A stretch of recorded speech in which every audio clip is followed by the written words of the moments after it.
Let the Right One In deserves its status as a horror story classic, but more than that, as an inspiration for queer audiences. The simple premise is that amidst a series of grisly murders in a small town, a 12-year-old boy falls in love with a childlike vampire. What few people realize, however, is whether the vampire is a cis girl, a trans girl, a gay boy who merely presents as a girl, or an agender vampire who is off the spectrum altogether. It's no one's fault for missing a clear answer because the answer has changed for every new adaptation. Let's deep dive into each version of the story and why the answer changes each time. Just a note, if you haven't seen the original movie adaptation, it's streaming for free on Tubi. Is the vampire and Let the Right One In transgender or not? 7 different adaptations get 7 different answers. The book, nope. The original movie, maybe. The American remake, no. The Showtime original series, nope. The stage play, nope. The other stage play, yep. The comic book, oof. Now it's by the author, but as its own thing, Let's break down why the answer changes for each adaptation, as well as why each answer empowers queer people in its own way. Plus, a glimpse at the long-awaited short story sequel from the author John Lindqvist, which reveals the fate of the star-crossed duo Oscar and Ellie. Let the Right One In, the original novel. The original novel was released in 2004. From the artist Bud Cook's new edition with incredible illustrations, here's the premise that first hooked readers. Quote, lauded by critics as brilliant and repulsive, Let the Right One In by John Lindqvist is one of the most acclaimed and adapted vampire novels of the 21st century. In the autumn of 1981, the body of a teenage boy is found drained of blood in Blackburg, the Swedish suburb where 12-year-old Oscar lives. Bullied frequently by his peers, Oscar is a social outcast who becomes fixated on Ellie, the new girl who has moved in next door. To Oscar, there is something strange and wondrous about Ellie, the girl who has never seen a Rubik's Cube but can solve it within hours, the girl who only comes out at night, the girl who smells of death. With its themes of existential anxiety, social pressure, and the complications of youth, Let the Right One In is a gory vampire tale, a stirring love story, and a profound meditation on childhood love and loneliness. End quote. The novel was originally published in Swedish, then translated into English. On first glance, moving from Swedish to English could mean the narrative lost a nuance in the language that couldn't survive translation. But it turns out Swedish audiences were just as confused whether Ellie was a girl, a castrated boy, or a creature who has no gender. Fortunately, a brief but essential scene in the novel clarifies Ellie's nature. Writer and critic Bry Kaiser summarized the pivotal scene, saying, quote, the book makes it explicit that Ellie is not trans. He is a forced eunuch, a boy. At one point in the novel, when the two are alone, she willingly reveals her naked body to the overwhelmed Oscar. She is described as basically having no genitalia, having a scrawny body with long limbs and 0 curves. He asks what happened to her penis. She makes an awkward joke that she left it on the subway. Oscar is confused, but laughs along with her. In a 2008 interview, author Lindqvist stated, Ellie is supposed to be a boy, a castrated boy. After Oscar sees her genitals, he worries he's a fag, which he is called by the bullies at school, and now, because he's in love with the boy, it's come true. End quote. Please note that in the novel, once Eli reveals their true backstory, their pronouns on the page switch from she, her to he, him. That backstory comes in a second brief scene in which Eli tells the story of how they were changed into a vampire and why he presents as a girl. Turning now to a wonderful YouTube review by non-binary media critic Maven of the Eventide. Quote, in the book, Eli was a little boy, and hundreds of years ago, he lived in this place where every so often the local vampire lord required the people to bring sacrifices of children to him. Eli was the most beautiful little boy in his village, so of course he got chosen to be the sacrifice, and him and a bunch of other kids got sent up to the horrible vampire lord, and the vampire lord picked Eli. He takes Eli and chops off his penis and everything, and then turns Eli into a vampire, and that's Eli's vampire origin story. Later on, 200 years later, he's still living. I don't know where the vampire lord is or any of that stuff, but because Eli is such a beautiful little boy and doesn't have any genitals, he dresses like a girl and passes himself out as a girl, and it's mainly because when you look like an innocent little girl, people are like, oh, little girl, can I help you? And then you can jump on them and bite their neck. But if you look like a little 12-year-old boy, people are like, get out of here, ruffian kids, get off my lawn. So he presents himself as a girl as a way to trick people and, get victims better. But when Oscar is sort of having his first preteen crush on Ellie, he's never been into girls before. He's just like not prepubescent, but he's getting his first crush on Eli. Eli keeps being like, oh, this is bad. He thinks I'm a girl. I'm not a girl. But he never says I'm a boy. He says I'm not a girl because he's a vampire. As in, I'm not this child you think I am. I'm an ancient being. Oscar's like, oh, you're a boy? Does that make me gay? I guess I'm gay. And then he goes and he talks to his teacher about that, and his teacher's like, oh, it's okay to be gay, end quote. Now let's go one step deeper and look at how the book was received by another trans reader. Instead of looking directly at the review for the book on Tor.com, we're digging into a piece of insight dropped into the comments for that review. Way back in 2010, practically eons ago, Crazy Christina left a comment on a Tor.com review saying they felt the author specifying Eli as a castrated male was a mistake that did not serve their story. In their comment, Crazy Christina wrote, quote, "The twist doesn't explain anything, advance the plot in any way, or even shed significant light on the characters except perhaps to show that Oscar wanted companionship rather than a specifically romantic relationship," end quote. Crazy Christina said that specifying Eli as a castrated boy raises a lot of questions that are not further addressed, particularly as progressive people are likely to see a person's gender as having nothing to do with whether they wear dresses. Non-binary film critic Maven noted that Eli actually being Elias also puts the story under a transphobic gaze, saying, quote, when the author was writing it, he wasn't aware of the harmful tropes of trans women or just a man in a dress trying to prey on people to get into women's bathrooms to rape women. So him making Eli a boy in a dress was because it's easier to prey on people, but he wasn't meaning to feed into that trope. But it did, against his intentions, so make of it what you will. Culture in Sweden is very different than culture in America, so you have to take consideration too, I think, that he meant well. I don't think he meant anything harmful by it at all when he was writing it, end quote. Now let's see what happened the first time the novel was adapted for film. Let the Right One In, the original movie. Released in 2008 and directed by Thomas Alfredson, the Swedish film adaptation quickly rose to cult status. The late film critic Roger Ebert called it, quote, the best modern vampire movie, end quote. In 2021, national best-selling author Tori Peters brought her insight on transitioning and detransitioning onto the film Let the Right One In, saying, quote, "The first time I watched Let the Right One In, I was transfixed and just kept on saying to my friend, I didn't know I liked horror films, but wow, I guess I do. And then there came an ambiguous moment, an intimation, no spoilers, that perhaps the vampire is trans," end quote. A few key changes expanded the interpretations of Eli's gender. Writing for Skip the Makeup, media critic and trans woman Gina described a pivotal scene in the movie, saying, quote, "In the Alfredson film, Oscar instead sneaks a peek at Eli while she's naked. She's just showered off a large quantity of blood and sees a quick glimpse of what seems to be the crude results of a penectomy, castration, but not typical female genitalia."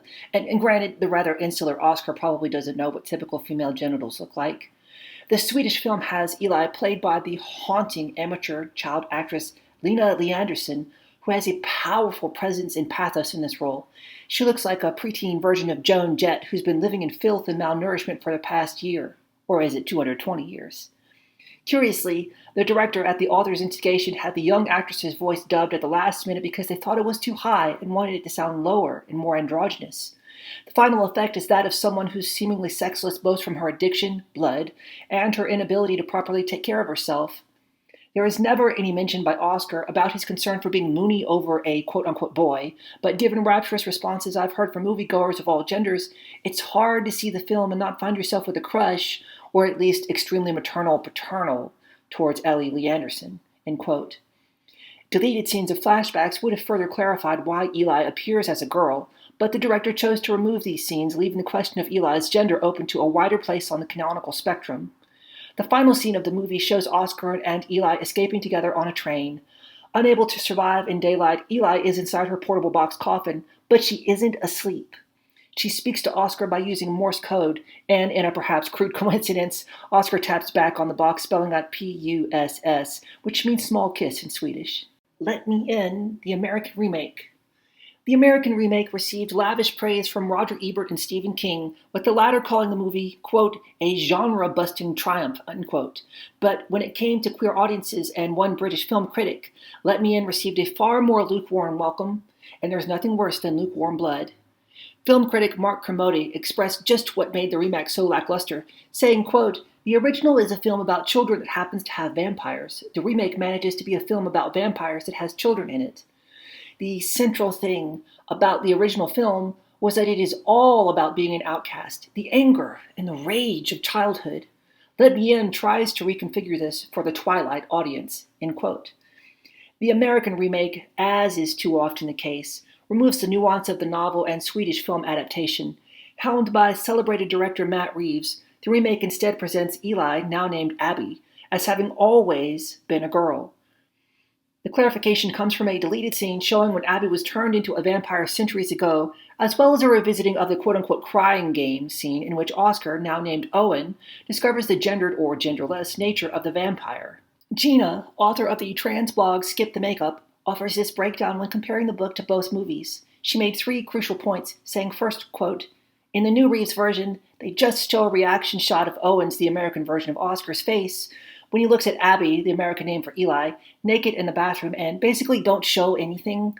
From the audience's lack of reaction, I'm assuming they had no idea why he had a look of surprise on his face.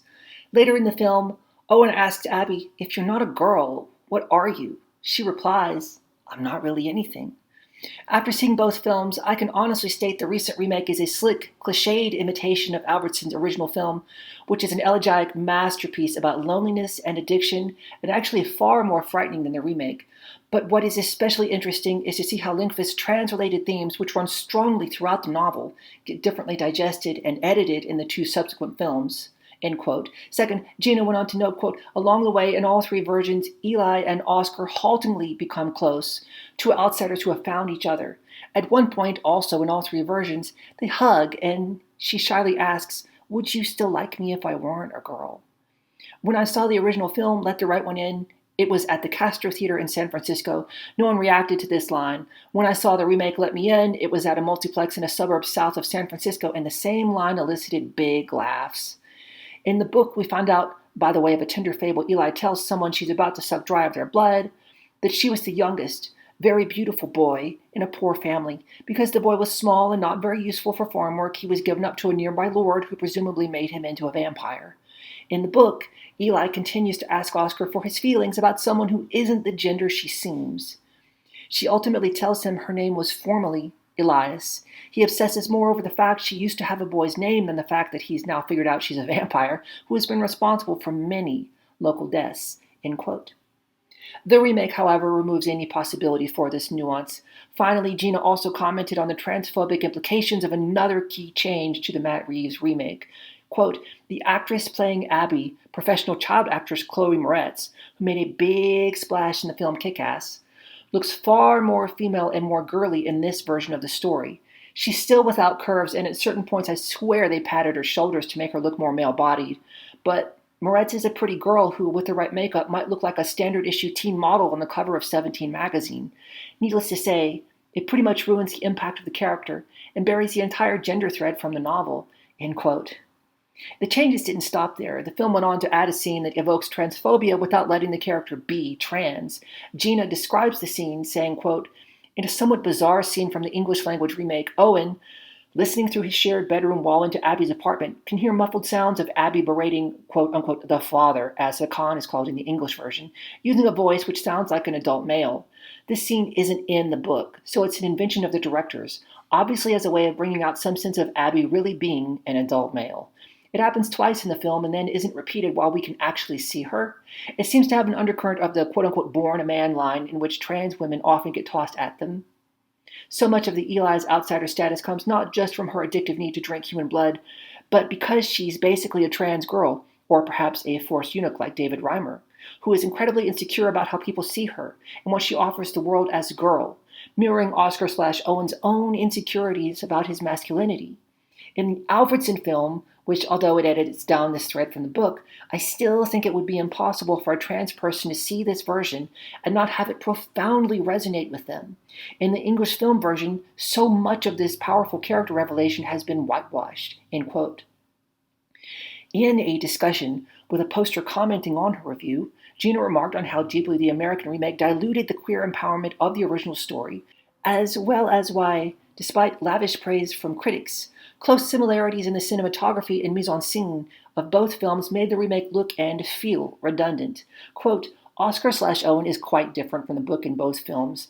He's supposed to be chubby and very angry, like potentially violent angry, and fairly asocial in the book. Neither film version really portrayed him that way. I didn't see Owen as being at all androgynous in the English remake, but he was a delicate boy. I think Oscar in the Swedish version is more likable than he is in the book. But he's also far more disturbed than in the English film. Other than perhaps laying shoulder pads on the girl playing Abby, I saw little attempt at trying to keep her idea in the book as a castrated male, and she looks a good deal more cute female than Eli does in the Swedish version. Matt Reeves could have made a film that was far more based on the book, but he didn't, despite his claims. Much of Let Me In is shot for shot like the Swedish film, for example, the ending. Basing it on the book would have made for a far more disturbing and interesting film than the product he put out, and a lot more involvement of trans and pedophilic issues. As it is, Let Me In will vanish into mediocre film obscurity, while Let the Right One In has become a classic. End quote.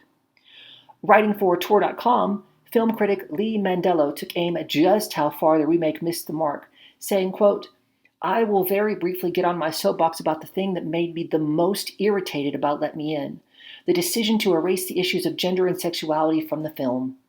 It's the idea that American audiences are too prejudiced and too queerphobic to deal with these topics in a movie.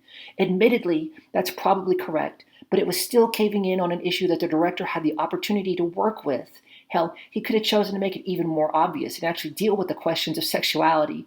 Instead, he retreats to a comfortable heteronormative position." End quote. Lee Mandello continued their commentary in the comments for their article, replying to Brian C. by saying, quote, "Yes, they do reuse the I am not a girl line. The difference? Oscar's answer is that he would still like Ellie. Owen's answer is, but no, I guess not." Really, really big difference. Also, there's way more than just the scar scene in the original. Ellie's voice is deeper than a normal young girl's, no breasts at all, ambiguous facial structure, which was achieved with intentional makeup. The actress herself is very feminine, round of face, out of character. Even at some points, ambiguous clothing, especially in the beginning. End quote. Let the Right One In, the Showtime original series. The Showtime original series adaptation makes 3 crucial changes to the adaptation. First, the series moves from a snowy, desolate town in Sweden to the big time of New York City. Second is that the childlike vampire is now an actual child recently turned into a vampire. And third, most important to our question, is that the vampire is very clearly a cisgender girl. In her wonderful YouTube review and comparison of several adaptations, non-binary film critic Maven of the Eventide describes the changes to the Showtime series, saying around the 1654 mark, yeah, Ellie, Eli, Ellie, whatever you want to call it, is like 200 years old in the book. In this, she's like 20 years old. So her dad, when she was 12, so like 15 years ago, she got turned into a vampire. And part of the reason they move around a lot is because they're trying to find the vampire who attacked her and find this guy and get him to cure her. They are convinced if they find the vampire who attacked her, they can get the vampire to cure her. So they've been kind of like chasing murder sprees around the country. And every time they find one, they're like, oh, that must be the vampire doing his murder thing again. They move there. And so the dad really wants Ellie to have a place where she can settle down and just have like a normal life. And this is really important. He really wants this for her. And he's been promising her this. And he's like, look, we'll actually get furniture this time in the apartment. End quote. Let the Right One In, the stage play adaptations. There have been no less than 4 stage play adaptations for Let the Right One In. They're all fantastic. It's almost a guarantee. But it's the 4th one from 2022 that demands our attention. Why? Because it's the first adaptation of the story to make Ellie explicitly a trans girl. A rave review from The Guardian says, quote, "And by casting Thornton Walker, a trans woman, as Ellie, the production stretches out the queer as in strange allegory of their connection, previously only hinted at in other adaptations by Ellie's insistence that they are neither girl, boy, or vampire, just Ellie. These 2 characters find connection in shared weirdness and a capacity for great violence. But is it a survival tactic or an irresistible, monstrous desire?" Directed by Alexander Belage, Let the Right One In explores the lengths we will go for love and the power of connection. Will McDonald's Oscar is useful, naive, and charming. His comedic timing alongside Thornton Walker's Ellie had the audience at times in stitches, bringing much-needed light to an otherwise darkly themed show. Thornton Walker's physicality as Ellie is also something to behold. She is deft and agile, leaning into the odd and mysterious but intelligent and empathetic nature of her character. End quote.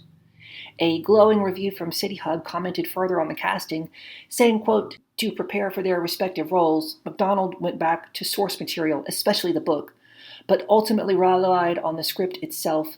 Thornton Walker, who is trans, already felt an affinity with Ellie and used much of her own life experience to inform the character." End quote. A review from Time Out offered their praise for Thornton Walker as well, saying, quote, "Thornton Walker is fantastic as Ellie, her physicality and demeanor managing to evoke an unsettling mix of childlike innocence, playful seductiveness, loneliness, and danger. There are striking, stark moments of horror that see her streaked in blood or gliding ethereally through a fog bank. As a trans woman, Thornton Walker's casting is also particularly provocative here, although only alluded to in most adaptations. In the source novel, Eli was a boy, Elias, in mortal life, but identifies as female as a vampire," end quote. Let the Right One In, the comic book prequel to Let Me In. There is not much to add about the comic book adaptation from 2010. The story is a prequel to the American film remake Let Me In, and so it falls prey to the same lackluster queer representation as the American film proper. It's also worth noting, however, that the author of the novel was furious over the comic book adaptation. Apparently, he was unaware just how much of the rights for adaptation he was signing away when he agreed to first adapt his novel. Let the Old Dreams Die, the short story sequel to Let the Right One In. The short story sequel provides a continuation and conclusion that feels as surprising and yet inevitable as the original novel. In a review for Tor.com, book critic Niall Alexander wrote, quote, "Let the Right One In is a love story, of course, and in Let the Old Dreams Die, the short Lindqvist's first collection takes its title from, we get a glimpse of what happened to the young couple after the blood-curdling curtain came crashing down. Lindqvist isn't content, however, to simply pick up where he left off. Instead, he circles the fate of Oscar and Eli from another angle entirely. Like Let the Right One In, Let the Old Dreams Die is a story about a great love, but not necessarily the one we expect. Rather than return to Blackburg and the bloody mess Oscar and Eli left there, it takes place many miles away and many years later. The events of the book and the movie are at least long gone, if far from forgotten. The unnamed narrator of Let the Old Dreams Die is a stoic public servant who grows old alone over the course of what is a ridiculously ambitious narrative, which aims to take us in approximately 30 pages from the early 80s of Let the Right One In through to late 2008, in addition to telling 3 distinct tales in that short space: his, Karen and Stefan's, and of course, Oscar and Eli's. Let the Old Dreams Die is no simple sequel, and if the truth be told, I don't know that I'd have wanted one of those.